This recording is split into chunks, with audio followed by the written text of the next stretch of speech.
Oh shit! Okay, fine, I'll review Shrek 2. So, I think I have some explaining to do for my long absence from movie reviewing. Go on. First reason, college. I'm doing fine with my classes, mind you, but it's taken my attention away so much that it's been hard for me to find any free time to work on anything. Second reason, the free time that I do get has been spent working on 4 scripts at the same time. This movie, 2 other reviews, and a ranking video planned for Christmas, which consists of 40 movies. Number 3! I've been on a few cross-country road trips for personal reasons, one of which was to get a new dog. Okay, now with the mystery solved, let's get into the review itself. Shrek 2 was released by directors Andrew Adamson, Kelly Osbury, and Conrad Vernon in 2004. It was the first DreamWorks sequel and was dedicated to William Steig, the author of the original book, who had died before the movie was in the works. And the fact that production began before Shrek 1 was completed explains why this film works so well as a sequel. I'm not kidding when I say it. Shrek 2 built the Shrek franchise, and I'll explain as to why that is after we go over the plot synopsis, just so you all understand the story. The movie starts off with Prince Charming, Rupert Everett, going to the castle to save Princess Fiona, but instead he finds a wolf huffing and puffing in her bed, and it's here that Charming learns that he is too late. Hope this doesn't have any consequences for Shrek, who had gotten back from his honeymoon with Fiona. To Shrek and Fiona's surprise, it's mail time and a bunch of royal messengers stop by at their doorstep. They tell Shrek, Mike Myers, Fiona, Cameron Diaz, and Donkey, Eddie Murphy, that they're invited by Fiona's parents to a royal ball in celebration of their marriage, and you gotta help us. But Shrek doesn't want to go because Fiona forces him anyhow, and they travel through blistering winds, scorching deserts, traveling for many days and nights, all while Prince Charming is still in the tower crying his ass off. Shrek and the gang arrive at LA, where they meet the parents, King Harold, voiced by John Cleese, and Queen Lillian, voiced by Julie Andrews. Do I need to say it? Harold, however, is racist to anything green and starts treating Shrek like shit at the dinner table. Also, quick fact, Fiona's burp was unscripted because Cameron Diaz was drinking Coca-Cola. It's amazing that my favorite burp joke in cinema was a complete accident. Excuse me. Better out than in, I always say, eh, Fiona? That's good. I guess not. After the dinner ends in a disaster, Fiona goes up to her room to cry and she meets our delightful villain, Fairy Godmother played by Jennifer Saunders. She too is pissed that Fiona married the Green Goblin, but not because she's racist, but because she was meant to marry her son, Prince Charming.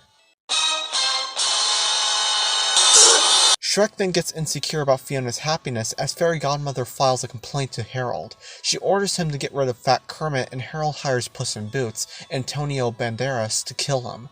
Obviously he couldn't, given that we're not even halfway through the movie yet. So Puss teams up with Shrek and Donkey, who start a trip to the Fairy Godmother's factory so they can find some way to make Fiona happier with her marriage. But she and Shrek gets into a fight where it's like, you're a big piece of shit. You take that back. Go to hell, cow. Alright, listen, pigface. Look who's talking. So after getting no help from that polite conversation, Shrek loots her private storage and bombs her entire factory. But Fairy Mary is one step ahead since Manny, Sid, and Diego had pocketed a happily ever after potion, which is plastic surgery in a bottle. Shrek and Donkey drink the Apologies potion, which makes Donkey a My Little Pony character and turns Shrek and Fiona human. Rule 34 artists are gonna love the latter. And before you question, it's confirmed by the director. Dragon turns into a Pegasus. And before you question what Puss would have turned into, here's my answer. Drumroll please.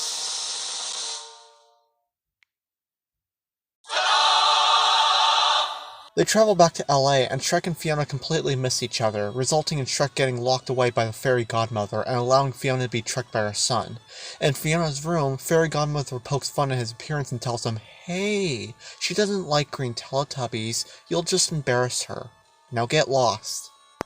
But at Chuck E. Cheese's, he eavesdrops on her, Charming, and Harold, and finds out that she wants to drug Fiona's drink with strawberry syrup so she'll fall in love with Charming by force.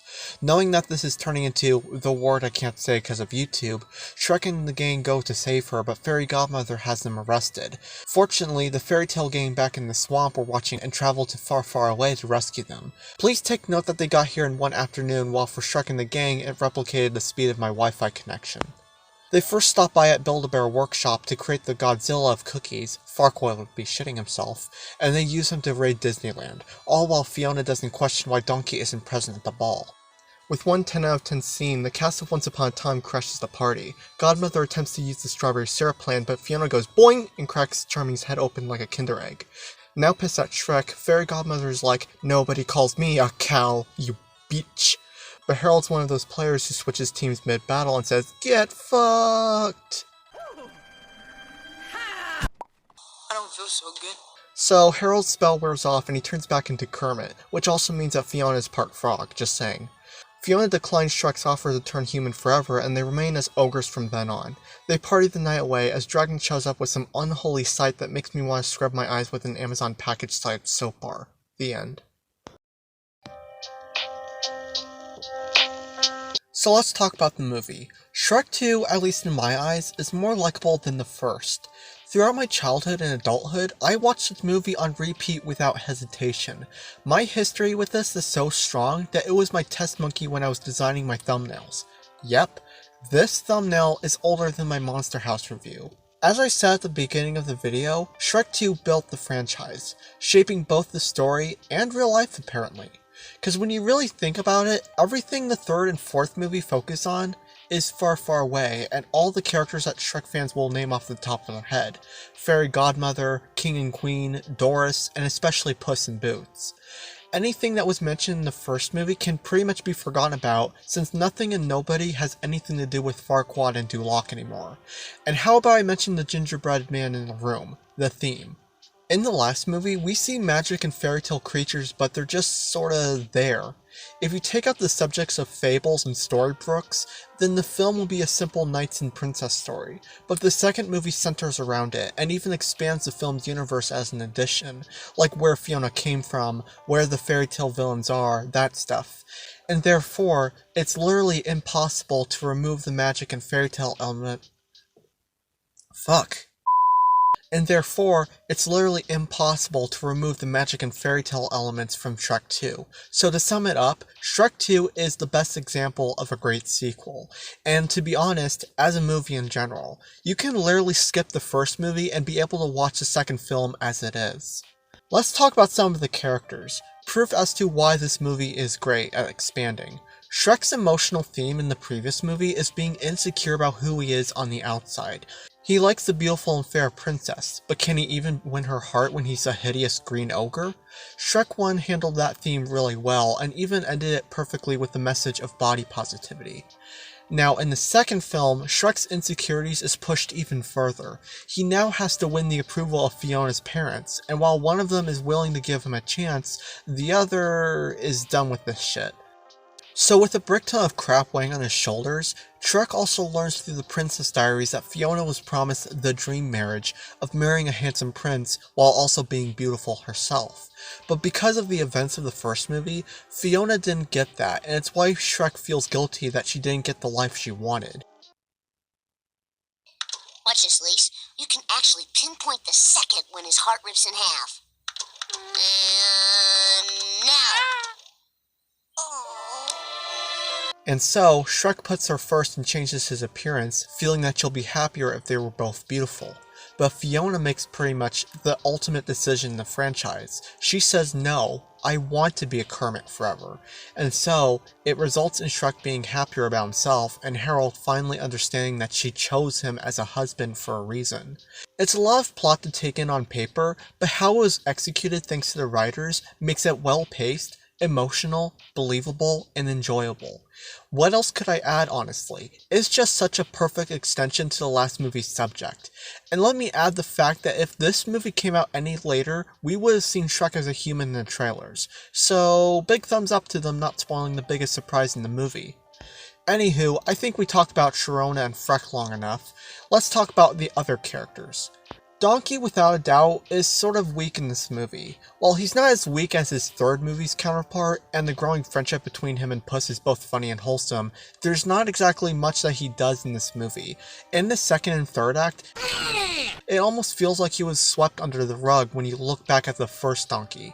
It doesn't change my opinion on the movie, but it's something I can't help but notice. The less amount of attention Donkey gets is probably due to the writers wanting to focus his story on Shrek and Fiona, period. If that's the case, then I can respect that reason. Puss in Boots is a glorious character. What else can I say?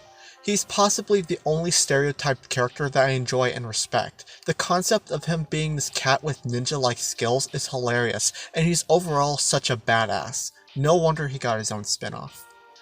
As for Fairy Godmother, she's my favorite animated villain of all time. I'm not memeing you. She's such an enjoyable bad bitch in this movie that I could make a whole separate video about her. Imagine making an hour-long video of why she's my favorite villain. Okay, that's a little insane to do, but I'll have to think about that. Getting back to Fairy Godmother, she's heavily implied to be behind Fiona's curse in the first place, and taking a look at her motives, it makes sense. It's woven perfectly into the lore of Shrek. She'll go to any lengths to get what she wants, as we've seen in the movie, even going as far as to do something that's extremely illegal in the real world. She's quick at planning and figuring out people's insecurities, as demonstrated when she looked at a simple missing potion and won't even respect anybody with high authority, like how she calls the king Herald and not Your Majesty. To top off Fairy Godmother's blackmailing and manipulation, she stress eats when she's distressed. It's all brilliant writing. Why am I jealous of this movie's writing? I even love Prince Charming despite them ruining him in the third film. He's a great sidekick henchman-ish character that makes both villains 10 times more funny. And while Fairy Godmother holds the trophy for favorite character in this movie, the trophy for best usage goes to the fairy tale creatures. The fairy tale creatures, while being the main support to this Fables-themed universe, served only a teensy fraction of plot importance for the first movie, trespassing on Shrek's property and resulting in him going to Duloc. Shrek 2 brilliantly takes those characters and gives them stack upon stack of personality, talent, and chemistry. It's like Shanti from the Jungle Book 2, but 1,000 times better. They're introduced simply taking care of Shrek's house while he's gone, and watching this and the first film back to back, you'd think that'd be the end, right? No! The writer said calmly. We'll have them all perform a prison break, Mission Impossible style. Then we'll have Gingy, the cookie who got waterboarded, help Shrek lead a Godzilla-sized snickerdoodle to get into this castle. Then we'll have them all play monkey in the middle with the Fairy Godmother. And on top of all that, we'll give them all special skills that builds great comedy and brilliant plot devices. Big Bad Wolf blowing wind, 3 pigs using each other as catapults, Pinocchio using his nose to rescue the trio. Am I the only one who feels that Disney stole this for a live-action remake? Anyways, in the end, that's all I can say about them. With one movie, DreamWorks turned them all from haha fairy tale references to their own actual characters. It's just perfect. But you know what's perfect? My favorite scene in the entire movie, the holding out for a hero segment. If you ask any DreamWorks enthusiast or anybody who has history with this movie what their opinion is, the lowest they'd probably say is that it's good. Other than that, everyone loves I Need a Hero. Everyone loves Mongo. They love it all. I love it all. The instrumental score? Yes. The scene with the rose? Yes. The milk scene, Puss's fight, Jennifer Saunders' vocals, Pretty Woman. Yes, yes, yes, yes, yes. It's astonishing that they managed to take the most insane idea possible and actually make it work. The lyrics for I'm Holding Out for a Hero tie so well with the trio's situation, Jennifer Saunders' performance makes it better than the original, and oh man, I'm still geeking out about it! I should honestly just stop here so this video doesn't turn into an hour long, but since I brought up how great the song fits, I'll talk about the entire soundtrack here. It all fits, whether story-wise or just something visually. Here's some quick examples. Accidentally in Love nods to the plot of the first movie, Funky Town introduces us to a visually spectacular city, Changes is self-explanatory, I Need Some Sleep and People Ain't No Good reflects Shrek's negative moods, Ever Fallen in Love provides great action music, and Little Drop of Poison switches up the tone with the poison apple. Did I say quick examples? I meant all of them. Okay, well not all of them, and the Fairy Godmother song is great on its own, but I won't lie, the soundtrack version is addicting. I would be ranking the songs from least favorite to best, but I just can't. It doesn't feel right. They're all bangers, and they fit the movie like a pair of comfy socks. If you're actually curious, then least favorite is the I Need a Hero cover at the credits, and the best is the Jennifer Saunders version. Okay, bye! So that's my Shrek 2 review. I'll be real with you all. This was a difficult script to write because it's pretty much 100% good.